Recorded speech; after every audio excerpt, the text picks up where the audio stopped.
നമുക്ക് വായിക്കാം. മർക്കോസിന്റെ സുവിശേഷം 16-ാം അധ്യായം അതിന്റെ 12-13 വാക്യങ്ങൾ. മർക്കോസ് 16-ന്റെ 12-13 വാക്യങ്ങൾ ഇങ്ങനെ വായിക്കുന്നു. പിന്നെ അവരിൽ 2 പേർ നാട്ടിലേക്ക് പോകുമ്പോൾ അവൻ മറ്റൊരു രൂപത്തിൽ അവർക്ക് പ്രത്യക്ഷനായി. അവർ പോയി ശേഷമുള്ളവരോട് അറിയിച്ചു. അവരുടെ വാക്കും അവർ വിശ്വസിച്ചില്ല.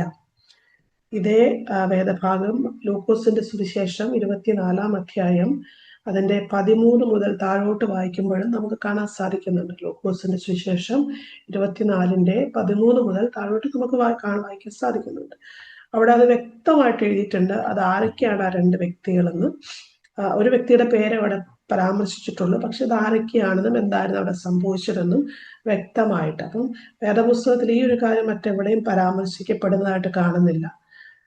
പറഞ്ഞു വരുന്നത് യേശുവിന്റെ ഉയർപ്പിനെ കുറിച്ചും, ഉയർത്ത ശേഷം റിസറക്ഷന് ശേഷം യേശു ശിഷ്യന്മാർക്ക് അല്ലെങ്കിൽ ചില പ്രിയപ്പെട്ടവർക്ക് മാത്രം പ്രത്യക്ഷപ്പെട്ടതിനെ കുറിച്ചുമാണ് നമ്മൾ വായിച്ചത്. സ്തോത്രം. ലൂക്കോസിന് ശേഷം 24-ന്റെ 1 മുതൽ താഴോട്ട് വായിക്കുമ്പോൾ മർത്തനക്കാര മറിയയ്ക്കും അതുപോലെ യാക്കോബിന്റെ അമ്മ മറിയ, അങ്ങനെ യോഹന്ന, അങ്ങനെ ചില സ്ത്രീകളുടെ മുമ്പിൽ യേശു പ്രത്യക്ഷപ്പെട്ട് ആ കാര്യം അവർ പറയുന്നതായിട്ട് ദൂതന്മാർ അവരോട് പറയുന്ന കാര്യങ്ങൾ അവിടെ കാണാൻ സാധിക്കും. ആദ്യമായി കർത്താവ് പ്രത്യക്ഷപ്പെട്ടത് അല്ലെങ്കിൽ ദൈവം ഉയർത്തെഴുന്നേറ്റു എന്നുള്ള ന്യൂസ് പറയുന്നത് ഒരു സ്ത്രീയാണ് നമുക്ക് വേദനത്തിലൂടെ കാണാൻ സാധിക്കും. അതിനുശേഷം ആണ് ഈ 2 വ്യക്തികൾ എമ്മൗസിലോട്ട് പോകുന്ന ഹല്ലേലൂയ 2 വ്യക്തികളുടെ മധ്യത്തിൽ യേശു കർത്താവ് അവരോടൊപ്പം ചേർന്ന് നടന്നിട്ട് പല കാര്യങ്ങളെ സംസാരിച്ചു.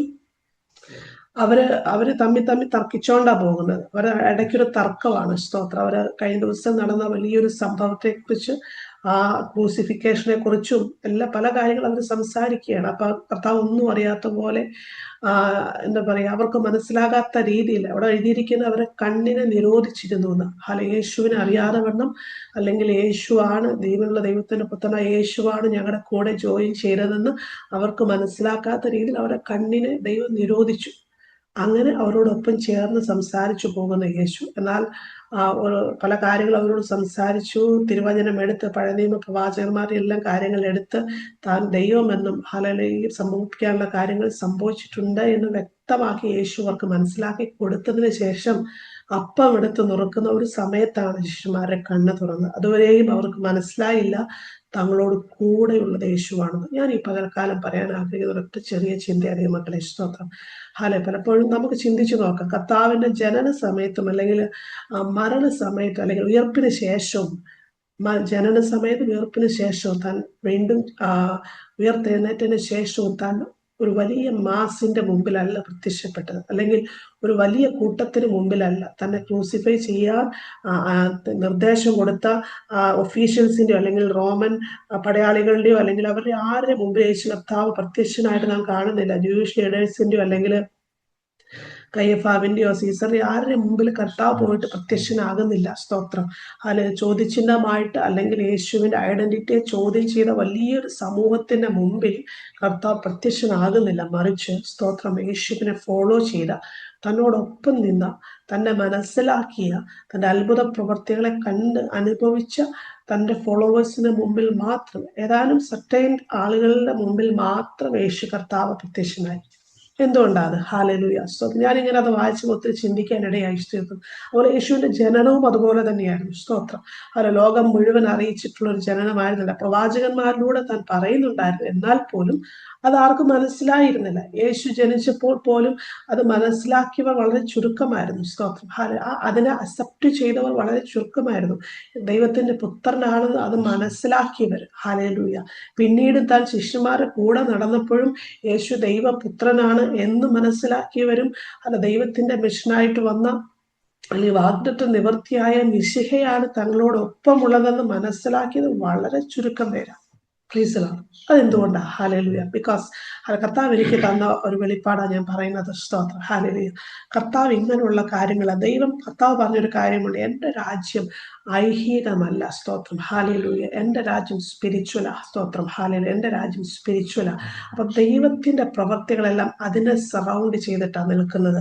അത് ദൈവത്തിന്റെ പ്രവർത്തികളും ദൈവത്തിന്റെ ഇടപെടലുകളെല്ലാം സ്പിരിച്വൽ. കാരണം ഗോഡ് സ്പിരിറ്റ്.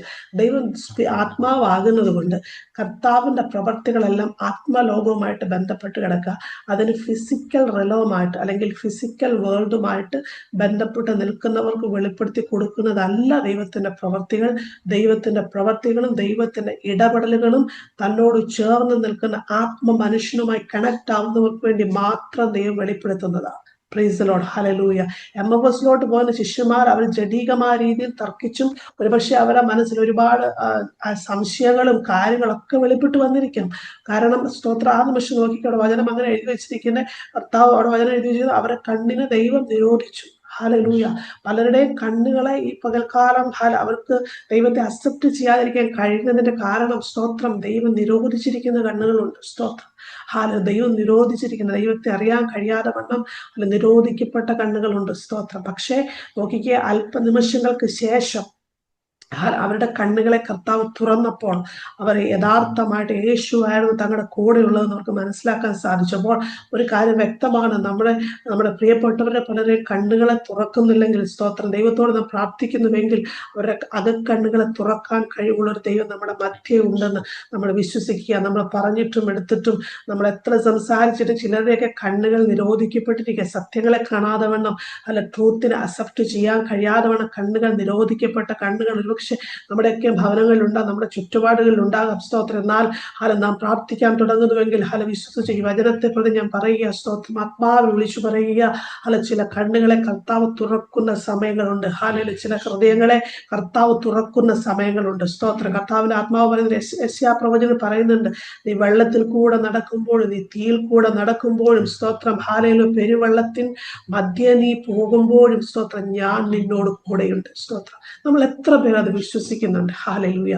തീയിൽ കൂടെ പോകുമ്പോഴും വെള്ളത്തിലൂടെ കടക്കുമ്പോഴും സ്തോത്രം. ആ വചനം ഒന്ന് വായിക്കാം. സ്തോത്രം. യെശയ്യാ പ്രവചനമാണ് 43:2 ഇങ്ങനെ വായിക്കുന്നു, നീ വെള്ളത്തിൽ കൂടെ കടക്കുമ്പോൾ ഞാൻ നിന്നോട് കൂടെ ഇരിക്കും, നീ നദികളിൽ കൂടെ കടക്കുമ്പോൾ അവ നിന്റെ മീതെ കവിയുകയില്ല, നീ തീയിൽ കൂടെ നടന്നാൽ വെന്തു പോകുകയില്ല, അഗ്നിജ്വാല നിന്നെ ദഹിപ്പിക്കുകയില്ല. Price the Lord. ഇത് ആരാ പറഞ്ഞത്? കർത്താവാ പറഞ്ഞത്. സ്തോത്രം. കർത്താവിന്റെ ആത്മാവ് പറയാ, നീ വെള്ളത്തിൽ കൂടി കടക്കുമ്പോൾ ഹല്ലേലൂയ ഞാൻ നിന്നോട് കൂടെ ഇരിക്കും. സ്തോത്രം. നീ നദികളിൽ കൂടെ കടക്കുമ്പോൾ അവൻ നിന്റെ മീതെ കവിയുകയില്ല. സ്തോത്രം. നദികളിൽ കൂടെ കടക്കുമ്പോൾ നമ്മൾ വിചാരിക്കും കർത്താവെ തീർന്നു, ഞാനിവിടെ തീരാൻ പോവുക. പക്ഷെ കർത്താവിന്റെ ആത്മാവ് പറയുക, സ്തോത്രം നിന്റെ മീതെ കവിയും. പക്ഷെ നിന്നെ മൂടുന്ന പോലേക്കും ആ വെള്ളം നിന്നെ മൂടുന്ന പോലെയൊക്കെ ഫീൽ ചെയ്യും. പക്ഷെ നിന്റെ മീതെ കവിയണമെങ്കിൽ തമ്പുരാൻ അനുവദിക്കണം. സ്തോത്രം. നീ തീയിൽ കൂടെ പോയിട്ടുണ്ടെങ്കിലും വെന്തു പോകത്തുമില്ല, അഗ്നിജ്വാല നിന്നെ ദഹിപ്പിക്കത്തുമില്ല. പക്ഷെ തീയിൽ കൂടെ പോകുമ്പോൾ ചൂടൊക്കെ ഒരുപക്ഷെ നമ്മൾ ഫീൽ ചെയ്തെന്ന് വരാം, പൊള്ളലൊക്കെ ഏറ്റുന്നത്. പക്ഷെ കർത്താവിന്റെ ആത്മാവ് പറയും അത് നിന്നെ ദഹിപ്പിക്കയില്ല, നീ തീർന്നു പോകുവാൻ, നീ താഴടിയായി പോകുവാൻ ദൈവം അനുവദിക്കത്തില്ല. കാരണം നമുക്കറിയാം, നമ്മളൊരു വാഹനത്തിലൊക്കെ പോകുമ്പോൾ പുറകെയുള്ള വാഹനങ്ങൾ ഈ വണ്ടിയുടെ സൈഡിൽ റിയർ വ്യൂ മിററിലൂടെ കാണുന്നത് പോലെ കർത്താവിന്റെ ആത്മാവിനെ കൂടുകളെ കർത്താവിനെ നമ്മൾ ഇടയ്ക്കൊക്കെ ഇങ്ങനെ കാണേണ്ടത് ആവശ്യമാണ്. പലപ്പോഴും ദൈവം വലിയ ശബ്ദത്തിലൊന്നും നമ്മളോട് സംസാരിക്കത്തില്ല. ഏലിയാവിനെ കുറിച്ച് കഴിഞ്ഞ ദിവസങ്ങൾ നാം ചിന്തിച്ചത് വലിയ ഭൂകമ്പം വന്നപ്പോഴും വലിയ കോളിളക്കം വന്നപ്പോഴൊന്നും ദൈവം ഏലിയാവിനോട് ഇടപെടുന്നതായിട്ട് അവിടെ കാണാൻ സാധിച്ചില്ല. സ്തോത്രം. ഹല്ലേലൂയ. സ്തോത്രം. അല്ലെങ്കിൽ പർവ്വതത്തിന്റെ മുമ്പാകെ നിന്നപ്പോൾ സ്തോത്രം ഭൂകമ്പത്തിന് ശേഷം ഒരു തീയിൽ യഹോവ ഇല്ലായിരുന്നു. കാറ്റിന്റെ ശേഷം ഒരു ഭൂകമ്പം ഉണ്ടായി, ഭൂകമ്പത്തിനും യഹോവ ഇല്ലായിരുന്നു. ഭൂകമ്പത്തിന് ശേഷം ഒരു തീയിലും യഹോവ ഇല്ല. തീയുടെ ശേഷം സാവധാനത്തിലൊരു മൃദുസ്വരം ഉണ്ടായി. അത് കേട്ടിട്ട് ഏലിയാവ് പുതപ്പ് കൊണ്ട് മുഖം മൂടി പുറത്തു വന്നു. നോക്കിക്കേ. സ്തോത്രം. അതായത് പറഞ്ഞു വരുന്നത് സ്തോത്രം ദൈവം എപ്പോഴും നമ്മുടെ കൂടെയുണ്ട്. പക്ഷെ എപ്പോഴും നമുക്ക് കർത്താവിന്റെ സാന്നിധ്യത്തെ നമുക്ക് തിരിച്ചറിയാൻ കഴിയുന്നില്ലെന്നുള്ളതാണ് വാസ്തവം എന്ന് പറയുന്നത്. സ്തോത്രം. തന്നോട് എത്രത്തോളം ക്ലോസ് ആയിട്ടിരിക്കുന്നുവോ അവർക്ക് മാത്രമേ കർത്താവ് വെളിപ്പെടുന്നുള്ളൂ. സ്തോത്രം. തന്നോട് എത്രത്തോളം ചേർന്നിരിക്കുന്നുവോ അവരോട് മാത്രമേ തന്റെ പ്രസൻസിനെ കർത്താവ് വെളിപ്പെടുത്തുന്നുള്ളൂ. സ്തോത്രം. അത് എന്ന് വെച്ച് സ്തോത്രം ദൈവം നമ്മുടെ കൂടെ ഇല്ല എന്നുള്ളതല്ല, നമ്മുടെ പ്രയാസങ്ങളെ കർത്താവ് കാണാതിരിക്കുന്നു എന്നുള്ളതുമല്ല. സ്തോത്രം. ഈ വചനം അടിസ്ഥാനപ്പെടുത്തി ഞാൻ പറയുക, തീയിലും വെള്ളത്തിലും സ്തോത്രം നമ്മളെ മുക്കിക്കളയുന്ന ഏത് പ്രയാസ ഘട്ടങ്ങളിലും കർത്താവിന്റെ ആത്മാവ് നമ്മോട് കൂടെയുണ്ട്. സ്തോത്രം. അതൊരു സ്പിരിച്വൽ മർമ്മമാണ്. സ്തോത്രം. അത് ജാതികൾക്ക് ദൈവം വെളിപ്പെടുത്തി കൊടുക്കുന്നില്ല. മറ്റുള്ള മാനുഷികമായ കണ്ണുകളോടെ കർത്താവിന് നോക്കുന്നവർക്ക് ദൈവം വെളിപ്പെടുത്തി കൊടുക്കുന്നില്ല. വലിയൊരു സ്പിരിച്വൽ മർമ്മമാണ് അത് കർത്താവിനോട് ചേർന്നിരിക്കുമ്പോൾ, സ്തോത്രം, അങ്ങ് എൻ്റെ കൂടെ ഉണ്ട് എന്നുള്ള വിശ്വാസത്തിൽ ഇരിക്കുമ്പോൾ മാത്രമേ ആ മർമ്മം നമുക്ക് വെളിപ്പെടുന്നുള്ളൂ, ആ സാന്നിധ്യം നമുക്ക് വെളിപ്പെടുന്നുള്ളൂ. അതുകൊണ്ട് ഈ പകൽക്കാലം, സ്തോത്രം, കർത്താവിന്റെ കൂടെ ഇല്ലേ? ദൈവം എന്റെ കണ്ണുനീരിനെ കാണുന്നില്ല, ഈ പ്രയാസം എനിക്കൊരു വിടുതലില്ല എന്നൊക്കെയുള്ള ചോദ്യങ്ങൾ നമ്മുടെ ഹൃദയത്തില് പല വിട്ടങ്ങൾ അല്ലെങ്കിൽ പല നിമിഷങ്ങളിൽ ഉണ്ടായി വരാം. പക്ഷെ അപ്പോഴൊക്കെ നമ്മൾ ഓർത്തോണം, സ്തോത്രം, ഉയർത്തെഴുന്നേറ്റ യേശു എങ്ങും പോയിട്ടില്ല. സ്തോത്രം. തന്റെ പ്രിയരോടൊപ്പം, തന്റെ പ്രിയപ്പെട്ട ശിഷ്യന്മാരോടൊപ്പം നടക്കാൻ ആഗ്രഹിച്ച യേശു അവർ കർത്താവിനെ വിട്ട് മീൻവലയമായിട്ട് പോയപ്പോഴും കർത്താവ് അവരെ വിട്ടില്ല കേട്ടോ. സ്തോത്രം. കർത്താവ് അവരെ പുറകെ ചെന്നു. കാരണം കർത്താവിന് അവരേറ്റവും പ്രിയപ്പെട്ടവരായിരുന്നു. സ്തോത്രം. കർത്താവിന് അറിയാം, ഹൃദയത്തെ അറിയാം. സ്തോത്രം. ഹല്ലേലൂയ. നമ്മുടെ ഹൃദയത്തെ നന്നായി അറിയുന്ന ദൈവം. നാം കർത്താവിനെ എത്ര സ്നേഹിക്കുന്നു എന്ന് കർത്താവിന് അറിയാം. അങ്ങനെയെങ്കിൽ, സ്തോത്രം, നമ്മുടെ പ്രയാസങ്ങളിലോട്ട് മറ്റാരും ഇറങ്ങി വരുന്നതിൽ അധികമായി തമ്പുരാൻ ഇറങ്ങി വരാൻ കഴിയും. ഹല്ലേലൂയ. മറ്റാരും കൈ എത്തിപ്പിടിക്കുന്നതിനുപരിയായി തമ്പുരാൻ എത്തിപ്പിടിക്കാൻ കഴിയും കേട്ടോ. സ്തോത്രം. നമ്മൾ പാടിയതിൽ ആ ഭുജബലത്തിൽ നാം ആശ്രയിക്കുമ്പോൾ, ഹല്ലേലൂയ, ആ കരം നമ്മെ വിട്ടയച്ചു പോകുന്ന ദൈവമല്ല. കഴിഞ്ഞ നാളുകളിൽ നടത്തിയ കരം, സ്തോത്രം, മുറുകെ പിടിച്ച കരം, സ്തോത്രം, ഇന്നും നമ്മളെ നടത്തുവാൻ ശക്തമാ. പെരുവെള്ളത്തിൽ നമ്മൾ ഉപേക്ഷിച്ചു പോകുന്ന കരമല്ല. സ്തോത്രം. തീയിൽ നമ്മളെ ഇട്ടേച്ചു പോകുന്ന കരമല്ല, നമ്മളെ മുറുകെ ചേർത്ത് പിടിക്കുന്ന കരമാ. സ്തോത്രം. അങ്ങനെ വിശ്വസിക്കാൻ തയ്യാറായിക്കുക. സ്തോത്രം. കർത്താവിന്റെ കരം എന്നോട് കൂടെ ഉള്ളത് കൊണ്ട് ഇപ്പോഴായിരിക്കുന്ന പ്രയാസത്തിലൂടെ ഞാൻ നടന്നു പോകുമെങ്കിലും ഞാൻ അതിൽ നിന്ന് ജയിച്ചു കയറും. കാരണം സർവശക്തനാകുന്ന ദൈവം എന്നോട് കൂടെയുണ്ട്.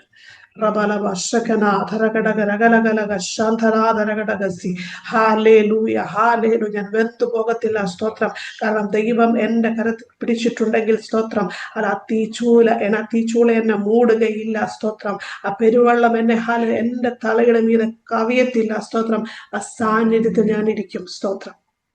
അത് നമ്മുടെ ഉത്തരവാദിത്വം. ആ സാന്നിധ്യത്തിൽ നമ്മൾ ആയിരിക്കുക എന്നുള്ളത്, ആ സാന്നിധ്യത്തിനോട് നമ്മൾ അടുത്തു വരിക എന്നുള്ളത്, സ്തോത്രം, ആ ദൈവവുമായിട്ടുള്ള ക്ലോസ് റിലേഷൻഷിപ്പിലോട്ട് അടുത്തു വരിക എന്നുള്ളത് നമ്മുടെ ഓരോരുത്തരെയും ഉത്തരവാദിത്വമാണ്. സ്തോത്രം. അത് കർത്താവ് എല്ലാവരോടും ചെയ്യുന്ന കാര്യമില്ല. നമുക്കിവിടെ ചെയ്ത് ദൈവം മുഖപക്ഷം കാണിക്കുമോ? ഇല്ല, ഒരിക്കലും ഇല്ല. സ്തോത്രം. എന്നാൽ തന്നോട് അടുത്തിരിക്കുന്നവരടുത്ത കർത്താവ് വരുന്നത്. സ്തോത്രം. അത് കർത്താവിന്റെ ഒരു മാൻഡേറ്ററി ആയിട്ട് കർത്താവ് ചെയ്യുന്ന കാര്യമാണ്. ദൈവത്തെ അന്വേഷിക്കുന്നവരോടടുത്ത്, അല്ലെങ്കിൽ ദൈവത്തോട് അടുത്ത് ചെല്ലുന്നവരുടെ അടുത്ത് വരുന്ന ദൈവമാ. അവരോട് ഹൃദയ രഹസ്യങ്ങളെ കൈമാറുന്ന ദൈവമാ. അവരോട്, സ്തോത്രം, ഏറ്റവും പറ്റി നിന്ന് അവരെ വിടുവിക്കുന്ന ദൈവമാ. സ്തോത്രം. ഞാൻ ദൈവത്തോട് പറ്റി നിൽക്കുമ്പോൾ, സ്തോത്രം, ഹല്ലേലൂയ, സ്തോത്രം, ഞാൻ പറയുന്നത് പോലെ, സംഗീതത്തിൽ 91 പറയുന്നത് പോലെ തന്നോട് പറ്റി നിൽക്കുന്നവരെ വിടുവിക്കുന്ന ദൈവം. സ്തോത്രം. അങ്ങനെയെങ്കിൽ പകൽക്കാലം ഹല്ലേലൂയ നമ്മുടെ റിലേഷൻഷിപ്പ്, ദൈവമായ റിലേഷൻഷിപ്പില് എത്രത്തോളം ക്ലോസ് ആയിട്ടിരിക്കാൻ പറ്റും. അതായത് നമ്മളൊരു ആരാധനയ്ക്ക് വരുമ്പോൾ, അല്ലെങ്കിൽ ചർച്ചിൽ കടന്നു പോകുമ്പോൾ മാത്രമല്ല ദൈവമായിട്ട് നമുക്ക് ക്ലോസ് ആയിട്ടിരിക്കാൻ പറ്റുന്നത്. നാം ആയിരിക്കുന്ന എല്ലാ സാഹചര്യങ്ങളിലും നമ്മുടെ ഹൃദയ കർത്താവിനോട് പകർന്നുകൊണ്ടിരിക്കാൻ നമുക്ക് പറ്റും. ദൈവത്തോട് സംസാരിച്ചുകൊണ്ടിരിക്കാൻ പറ്റും. ആ ക്ലോസ് കയറുവാൻ നമുക്ക് പറ്റും. ദൈവം ആഗ്രഹിക്കുന്ന ആ ഒരു സർക്കിളിൽ, ആ ക്ലോസ് സർക്കിളിനുള്ളിലാകാൻ നമുക്ക് പറ്റും. അത് നമ്മുടെ ഇഷ്ടമാണ്, നമ്മുടെ ഇന്റൻഷനൽ ആയിട്ടുള്ള നമ്മുടെ ഒരു പ്രവൃത്തിയാ. സ്തോത്രം. അതിന് നമ്മൾ ഏൽപ്പിച്ചു കൊടുക്കുമെങ്കിൽ ഈ ലോകത്തിലെ മറ്റൊരു ചിന്തകളും, ഒരു ഉപജീവന ചിന്തകളോ അല്ലെങ്കിൽ മറ്റു ഭാരങ്ങളോ ഒന്നിനെ കുറിച്ചുമുള്ള വിഷയം ഒന്നും നമ്മെ കീഴടക്കത്തില്ല. കാരണം അതിനെല്ലാം കവിയുന്ന ഒരു സ്വർഗീയ സമാധാനവും സന്തോഷവും കർത്താവിന്റെ ആത്മാവ് നമ്മുടെ ഹൃദയങ്ങളിൽ പകർന്നു തരും. Price the Lord. കാരണം നമുക്കറിയാം, നമ്മൾ എന്തൊക്കെ വിചാരിച്ചാലും നമ്മുടെ കരങ്ങൾ നീട്ടുന്നതിനൊരു പരിധിയുണ്ട്, അല്ലേ? സ്തോത്രം. നമ്മുടെ കരത്തിന് എത്ര നീട്ടമുണ്ട്. സ്തോത്രം. അതിന് ചെന്നെത്താൻ കഴിയുന്ന കാര്യങ്ങൾക്കും ഒരു പരിധിയുണ്ട്. എന്നാൽ അതിനപ്പുറം ചെയ്യാൻ കഴിവുള്ളവൻ നമ്മുടെ കൂടെ ഉണ്ടെന്ന് ഞാൻ നേരത്തെ ഓർപ്പിച്ചതുപോലെ, ആ റിയർ വ്യൂ മിററിലൂടെ പുറകെ വരുന്ന വാഹനങ്ങളെ കാണുന്നത് പോലെ, സ്തോത്രം, നമ്മുടെ പുറകോട്ട് നമുക്ക് പോകേണ്ട കാര്യമില്ല. സ്തോത്രം. എന്റെ കൂടെ, എന്റെ പിറകിൽ എന്നെ താങ്ങുന്ന ഒരു ദൈവമുണ്ട്, എന്നെ നടത്തുന്ന ഒരു ദൈവമുണ്ട്. ശക്തിയുള്ള ഒരു ഭുജബലത്തിലാണ് ഞാൻ ആയിരിക്കുന്നത് എന്നുള്ള വിശ്വാസത്തിൽ നാം മുന്നേറുമ്പോൾ നമുക്ക് മുന്നോട്ട് പോകാനുള്ള ബലവും ശക്തിയും ദൈവത്തിന്റെ ആത്മാവ് നമുക്ക് പകർന്നു തരിക തന്നെ ചെയ്യും. ഹല്ലേലൂയ. അതുകൊണ്ട് ഈ പകൽക്കാലം വിശ്വസിക്കണം. ഹല്ലേലൂയ. സ്തോത്രം. കർത്താവിന്റെ ആത്മാവ് ചെയ്തതുപോലെ ചിലർക്ക് മുന്നിൽ മാത്രം പ്രത്യക്ഷ പ്രത്യക്ഷപ്പെട്ടതുപോലെ ഞാനിങ്ങനെ ചോദിക്കുക, കർത്താവ് എന്തുകൊണ്ടാണ് കർത്താവ് എല്ലാവർക്കും മുമ്പിൽ പ്രത്യക്ഷപ്പെടാത്തത്? ഹല്ലേലൂയ. അനേകർ ചോദ്യചിഹ്നമായി വന്നല്ലോ. ഈ ലോകം ഇപ്പോഴും ചോദിക്കുന്നുണ്ടല്ലോ കർത്താവ് എന്തുകൊണ്ട് എല്ലാവർക്കും മുമ്പിൽ പ്രത്യക്ഷമായില്ല? ഹല്ലേലൂയ. കർത്താവിന്റെ ആത്മാവ് എനിക്ക് എന്നൊരു ചിന്തയാ. ഹല്ലേലൂയ. കർത്താവ് ചിലർക്ക് മുമ്പിൽ മാത്രം പ്രത്യക്ഷമായി, തന്റെ ഹൃദയത്തോട് ചേർന്നിരുന്നവർക്ക് മുമ്പിൽ പ്രത്യക്ഷമായിട്ട് ചില മിഷനുകളെ അവരെ ഏൽപ്പിക്കാൻ കർത്താവിന് ഉത്തരവാദിത്വമുണ്ട്. കർത്താവിന് പദ്ധതി ഉണ്ടായിരുന്നു. കാരണം ലോകമെങ്ങും പോയി സാക്ഷികളാകുമെന്ന കർത്താവ് അവരോട് പറഞ്ഞു. കർത്താവിന് അറിയാം അവര് മതി. ഇന്ന് ലോകമെങ്ങും സുവിശേഷം സ്പ്രെഡ് ആയിക്കൊണ്ടിരിക്കുക. ചുരുക്കം ചിലരിൽ നിന്ന് തുടങ്ങിയത്. സത്യം പറയാൻ ആദ്യം ഒരു മഗ്ദലക്കാരത്തി മറിയിൽ നിന്ന് കർത്താവ് സ്റ്റാർട്ട് ചെയ്തത്. സ്തോത്രം. കർത്താവിന് ഒരുപാട് ഒരു മാസ് ഒന്നും ആവശ്യമില്ല. തന്റെ ഹൃദയത്തെ ഉൾക്കൊള്ളാൻ കഴിയുന്ന ഒരു ചെറിയ ഹൃദയം ഉണ്ടെങ്കിൽ അത് മതി ലോകം മുഴുവൻ കർത്താവിനെ കുറിച്ച് പറയാൻ. കാരണം ദൈവത്തിന്റെ പ്രവൃത്തി അത് ആത്മാവിന്റെ പ്രവൃത്തിയാ. അത് ഈ ലോകത്തിലെ മനുഷ്യനോ ലോകത്തിന്റെ ഹൃദയങ്ങൾക്കോ ഉൾക്കൊള്ളാൻ കഴിയുന്നതല്ല. അങ്ങനെയെങ്കിൽ നാം ഇപ്പോൾ ഭാരപ്പെടുന്ന വിഷയങ്ങളുടെ മധ്യേ സ്വർഗത്തിലെ ഒരു ചെറു വിരൽ അനക്കുമ്പോൾ, സ്തോത്രം, എത്രയധികം ആ വിഷയത്തിന്റെ മധ്യേ തീർപ്പ് കൽപ്പിപ്പാൻ എന്റെ ദൈവം ശക്തനാണെന്ന് ഈ പകൽക്കാലം നമ്മൾ കടന്ന് വിശ്വസിക്കേണ്ടത് ആവശ്യമാണ്. ഭാരപ്പെടുന്ന വിഷയം എത്ര വലുതാണെങ്കിലും അഖിലാണ്ടത്തെ ഉണ്ടാക്കി കർത്താവിന് മുമ്പിൽ ഹല്ലേലൂയ കീഴടങ്ങാത്ത ഒരു വിഷയങ്ങളുമില്ല. ദൈവത്തിന് മുമ്പ് പരിഹരിക്കാൻ കഴിയാത്ത ഒരു വിഷയങ്ങളുമില്ല എന്ന് നാം മനസ്സിലാക്കുക. സ്വതന്ത്രം. അപ്പോൾ തന്നെ ചിലതിനെ ആത്മീകമായി നമ്മൾ വിചാരിക്കുന്ന പോലെയല്ല സ്വർഗം കൈകാര്യം ചെയ്യുന്നത്. ആത്മാവിൽ ചില വിഷയങ്ങളെ നേരിടുവാൻ, ആത്മാവിൽ ചില വിഷയങ്ങളുടെ മധ്യേ മറുപടി തരുവാൻ, ആത്മാവിൽ ചില വിഷയങ്ങളോട് യുദ്ധം ചെയ്യുവാൻ, സ്തോത്രം, നമ്മുടെ കൂടെ യുദ്ധവീരനായ കർത്താവുണ്ടെന്ന് മനസ്സിലാക്കി ദൈവം നമ്മിൽ പകർന്നിരിക്കുന്ന അഭിഷേകത്തെയും അധികാരത്തെ മനസ്സിലാക്കി ധൈര്യത്തോടെ മുന്നേറുവാൻ ഈ പകൽക്കാല ദൈവത്തിന്റെ ആത്മാവ് നമ്മെ സഹായിക്കട്ടെ. ജുബാറവ ശാന്തൽ ഖൗഡ ബലബലബലവ ശകേന അധര അലകൽഖാന അധര ഘടകസി. ഒന്ന് ചിന്തിച്ചു നോക്കിക്കേ. നമ്മൾ ഇപ്പോഴായിരിക്കുന്ന അവസ്ഥയിൽ ഹല്ലേലൂയ നിൽക്കേണ്ടിടത്ത് നാം നിൽക്കേണ്ടിയിട്ടല്ല കർത്താവ് നമ്മളെ നിർത്തിയത്. ഹല്ലേലൂയ.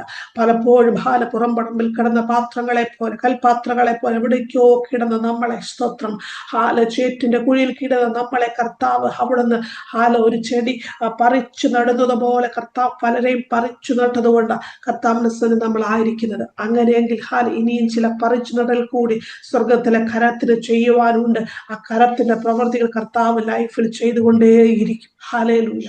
നമ്മുടെ ലൈഫിനെ അങ്ങനെ സെക്യൂറായിട്ട് നടത്തുവാൻ സ്വർഗത്തിലെ തമ്പുരാന പദ്ധതി ഉണ്ടെങ്കിൽ കർത്താവ് അത് ചെയ്തുകൊണ്ട് തന്നെയിരിക്കും. നാം ഒന്ന് വിശ്വസിക്കുക, കടന്ന് വിശ്വസിക്കുക. എന്റെ കൂടെ ആരുണ്ട്? എന്റെ കൂടെ യേശു ഉണ്ട്. ഹല്ലേലൂയ. ഉയർത്തെഴുന്നേറ്റ് യേശു ശിഷ്യന്മാരെ കൂടെ നടന്നതുപോലെ, സ്തോത്രം, ഞാൻ അറിയാതെ എപ്പോഴും എനിക്ക് കാണാൻ സാധിച്ചെന്ന് വരില്ല, എപ്പോഴും എനിക്ക് ഫീൽ ചെയ്യാൻ കഴിഞ്ഞെന്നും വരത്തില്ല. പക്ഷെ എന്റെ കൂടെ എന്റെ യേശു ഉണ്ടെന്നുള്ള വിശ്വാസത്തിൽ നമ്മൾ മുന്നേറുക. സ്തോത്രം.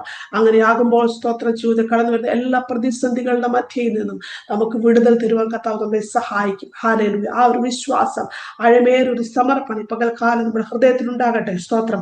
അങ്ങനെ വിശ്വസിക്കുമ്പോൾ കർത്താവിന്റെ സാക്ഷികളാകുവാൻ കർത്താവ് നമ്മെ ഓരോരുത്തരെ കുറിച്ചും ആഗ്രഹിക്കുന്ന, അല്ലെങ്കിൽ നമ്മുടെ കുടുംബത്തെ കുറിച്ച് ആഗ്രഹിക്കുന്ന ദൈവിക പദ്ധതികളോട് നമ്മെ നടത്തുവാൻ, ആ പദ്ധതിയിലാണ് നാം ആയിരിക്കുന്നത്. നാം അത് വിശ്വസിക്കുമ്പോൾ ആ പദ്ധതിയിലൂടെ കർത്താവ് ആഗ്രഹിക്കുന്ന പ്രവർത്തികൾ നമ്മുടെ ലൈഫിൽ ചെയ്തെടുക്കുവാൻ ദൈവത്തിന്റെ ആത്മാവ് നമ്മെ സഹായിക്കും. ഹല്ലേലൂയ. നമുക്ക് നമ്മുടെ കണ്ണുകളെ അടയ്ക്കാൻ പ്രാർത്ഥിക്കാം. റിബാലവ ശിഖമന ദിഗാന ഹസ്തജാലഭൂഷ്യ അടകരകലകലക ശാന്തൽ ഖൗഡ റിഗാന ഹസ്തി റബലവലവ റീബലവലവ ദീബലവലവ റിഗബലവലവ ശാന്തൽ ഖൗഡ.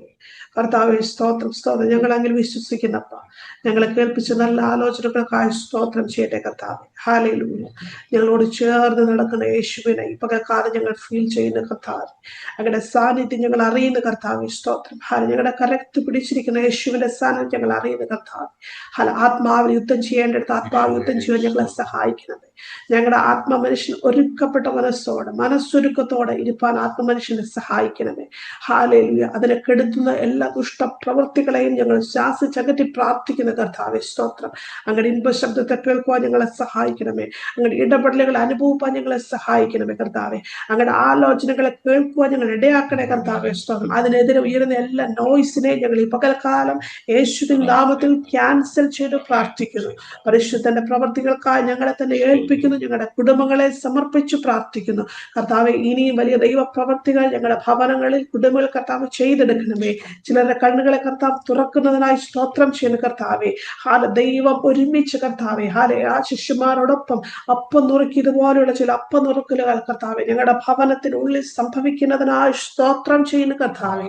Hallelujah, hallelujah. യേശുവിന്റെ നാമത്തിൽ കർത്താവെ ഞാൻ പ്രാർത്ഥിക്കുന്നു, ജനത്തിനു വേണ്ടി പ്രാർത്ഥിക്കുന്നപ്പ. ഹല്ലേലൂയ. യേശുവിന്റെ നാമത്തിൽ അങ്ങനെയുള്ള അപ്പനുറുക്കലുകൾ യേശുവിന്റെ നാമത്തിൽ കർത്താവെ 2026 തന്നെ ചില ഭവനത്തിനുള്ളിൽ സംഭവിക്കട്ടെ കർത്താവ്. മാറി നിൽക്കുന്ന, ഹൃദയം കൊണ്ട് മാറി നിൽക്കുന്ന ചിലർ കർത്താവ് യേശുവിന്റെ നാമത്തിൽ അടുത്തു വരത്തക്ക നിലവാരത്തിൽ ദൈവത്തിന്റെ മഹത്വം ചില ഭവനത്തിനു മേൽ ചലിക്കട്ടെ എന്ന് പ്രാർത്ഥിക്കുന്നു. അത് യേശു ക്രിസ്തുവിന്റെ നാമത്തിൽ സംഭവിക്കട്ടെ. യേശുവിന്റെ നാമത്തിൽ സംഭവിക്കട്ടെ. എല്ലാ മഹത്വം ഞങ്ങൾ അങ്ങേക്ക് തരുന്നു യേശു ക്രിസ്തു നാമത്തിൽ തന്നെ പിതാവേ. ആമേൻ. ഹല്ലേലൂയ. ഞങ്ങളുടെ കർത്താവ് എല്ലാവരെയും അനുഗ്രഹിക്കട്ടെ. God bless you all.